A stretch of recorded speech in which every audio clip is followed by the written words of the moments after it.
Who's that? Who's that? Who's that? I thought it was you. Hello, my peoples. We're back. Another video. Bit of a strange setup. Here we go. Another video. You've read the title. You know what the business is. In the gym attire. It's just standard. Yeah, so I'm gonna discuss my injuries over the past year. It's been pretty peak. The thing with the gym and fitness and like any training, you're gonna get injured. It's inevitable. The severity of the injury, I think, can just be pot luck. Unfortunately, I had two quite, not severe, but quite substantial injuries. I had to stop both jiu-jitsu and gym for a while. Not great for progress. Not great for your mental health. My mental health anyway. But yeah, we'll get into it. Rage on that beat, going crazy.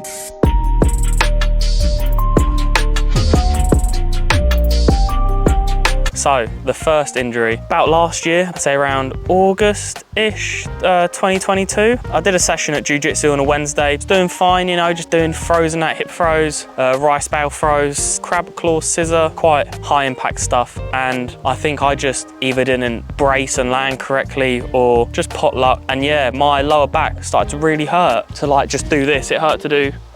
Like that was excruciating pain. My body was like, stop, don't do that. And normally with like injuries or like if you've got a pain in your neck, it could be like you've got a tight back or your lower back's hurting. It might be because of tight hamstrings, because all your body's connected, all the muscles are connected. And I just thought it was pulling. And so I didn't do anything. I just continued stretching. I continued working out and, you know, doing all of that idiot. And then after about, I think 4 months or so, I was like, I need to go see someone, I need to go see a professional. So I went and saw a physio, someone recommended it to me, specifically for lower back. Went and saw him, he was useless. He said it was my hamstrings, which I suspected, and I was like, okay. And I was like, what should I do for it? He was like, do these stretches. He showed me 2 stretches, and I was like, what other stretches should I do? He went, look it up on YouTube. Bearing in mind, I paid £70 for this, £70 for the hour. He showed me some stretches, and I found from after that, doing all the stretches, I felt in more pain, and I didn't know if it was because of that, because of the stretches, or I was just like exacerbating the injury. And so someone said, oh, well, if you're feeling pain with doing them, just maybe don't do them for a while. So I stopped stretching, doing the stretches he said, and the pain went. And then I went and spoke to my hanshi teacher at jiu-jitsu, and I was like, do you know anyone? Because I've hurt my back, this and that. And he went, oh, go speak to Ian, he's a good osteopath. So I went and saw him. He literally said, take your top off, turn around, lean to the side. And he was like, yep, I know exactly the problem. I was like, what? Did 4 sessions of him over the course of 3 months, and my back is, well, I'll show you.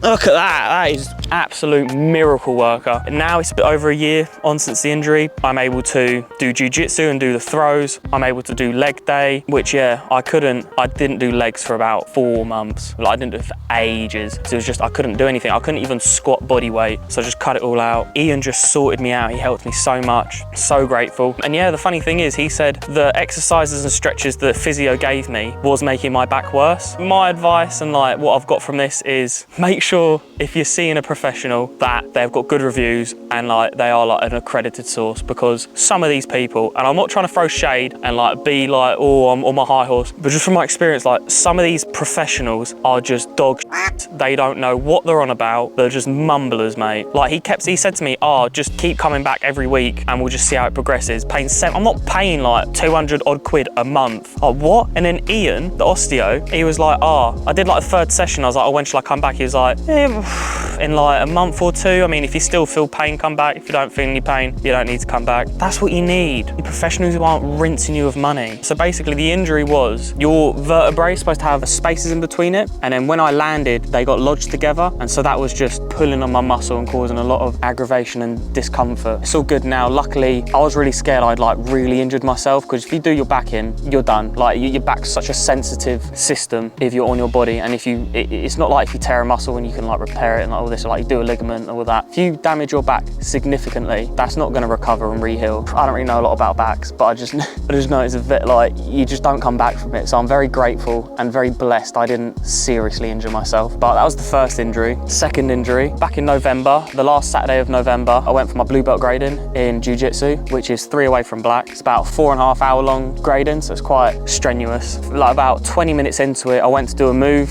and my foot went onto the side of it, and then I just fell onto it. Everyone in the hall just heard a snap and like looked around, and I was like, oh, I fell on the floor. I thought I just rolled it, got back up. I was like, come on, just focusing, get in a Zen mode, tunnel vision. And I did like 2 more moves and I just fell to the floor, and I was in such excruciating pain. Like, I felt like I could cry. I've never felt pain like that in my life. I got some deep ice spray, I got an ankle support, did all that. And then it's funny because I literally snapped the leg. In the time, I didn't realize I snapped the anterior ligament on my ankle, and it was just before the live blade work. And if you don't know what that means, it's basically, for this grade anyway, we do 2 real knife attacks. So they put a little cap on like the tippy tip of the knife so you don't actually get stabbed, but 99% of the blade is exposed. So if you don't block it or move, you are going to get slashed basically. So we do that, and then we do a machete, like a real machete. There's no cover on it. And yeah, I was just like hobbling. I was just like that, thinking, oh, he'll go easy on me because I've like injured myself. Nope, he went with complete intent to poke me. I don't know if it's luck or just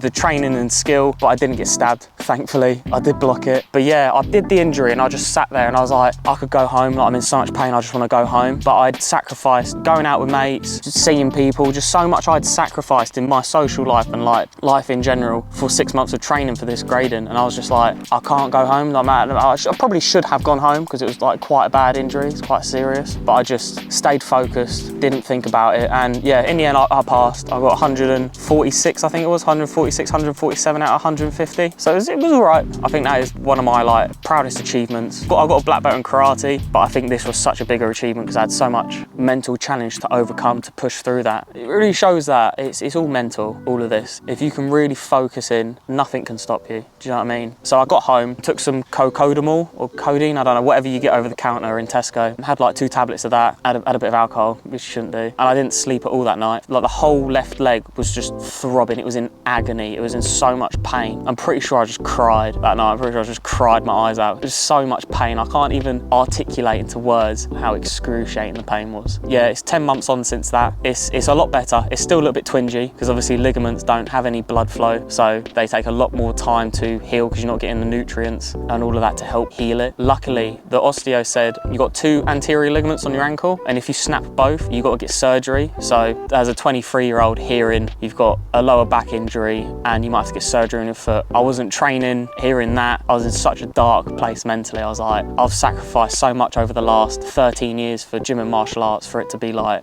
this might be the end of it. It was hard. I think that was one of the biggest mental challenges I've had to go through. I just healed up, you know, took my time, didn't rush it. Because I did the injuries and then I got a little bit better after a couple months, and then I went back to training. Not re-injured it, but aggravated it again. Had to take time off again. Came back, went hard, injured it again. And then after that, I was like, right, I'm gonna cut back on jiu-jitsu. I'm gonna go only once a week and do it really light, not do any throws. And then in the gym, I just cut out leg day for, I think, a month or 2 and just went really light. After that, I healed up. This has really opened my eyes to listen to my body when it's telling me, stop, you are damaging us. We need to heal. As much as you want to progress, sometimes you do have to take 2 or 3 steps back. You know, realign, refocus, see what you want to achieve, what your goals are. And it really just helped me refocus myself with what I want to achieve. It was pretty bad, the injuries, but I'm grateful in a way that they happened because it's now allowed me to get more focused on my training, to be more careful, to be more like diligent with what I'm doing, you know, have a bit more plan rather than just about and like letting my ego take over, you know. I mean, it's all good now, but you're gonna get injuries. It's bound to happen. I've had many injuries over the time of training, but it's just how you come back from it. It's how you rebound, you know. As they say, fall down 7, get up 8. It's a marathon, isn't it? You always learn. I like to think from adversity, there's always the opportunity to grow and learn. That's the end of the video. Not too much of a long one, but I've wanted to let you guys know like what the haps was. And it just, you know, it just shows that even if you're having a few steps back in your training, it doesn't always need to be like that. It's gonna be like that. It's going to go up and down, up and down. But as long as you're consistent, you're staying with it, you are going to get where you want to go. That's it at the end of the day. I hope you've enjoyed this video. I hope you've enjoyed the setting, trying to enjoy the last bits of summer before it's winter. Let me know down in the comments what injuries you've had, your worst injuries been, or what your biggest setback's been in training. Like, share, subscribe and all that. We see you in the next one.